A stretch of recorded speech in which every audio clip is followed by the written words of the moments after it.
What's up, guys? It's Seawolf. I ordered this X-Dragon battery pack for a friend who's wanting like a little survival pack he's having me make, and he wanted something where he could charge his phone, you know, even if he's away from conventional like AC power where you plug your little brick into the wall and you're able to charge. So I ordered this thing. I think it was about 30 bucks, which was only like, I mean, it's not a whole lot more than if you just buy a battery pack.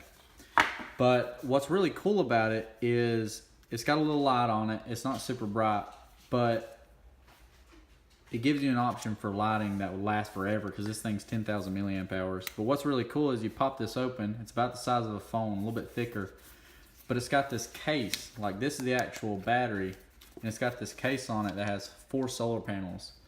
What's nice about that is if you're in the woods, you can sit this puppy out or hang it off your backpack like this and let it hang down your backpack and charge this thing up.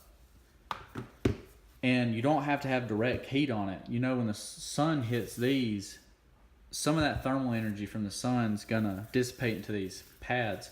You could kind of hide this thing like this or put something over it to keep it cool, because these are not directly attached to it. It shouldn't get as hot because heat can kind of damage batteries. So I just wanted to show this to you guys. This is one of the pieces of gear that's going in a survival pack. You'll probably see several videos of some of the gear that's going into it. I'm trying to make a pretty good quality high-end pack for this fella. He's going to a national park soon and wanted something he could carry out there. So we'll see how this thing works over time, but you guys check it out if it's something you're interested in. It got good reviews on Amazon, and I just want to kind of show you guys what it looks like and the scale of it. So if you enjoyed this video, subscribe, and I'll see you in the next one.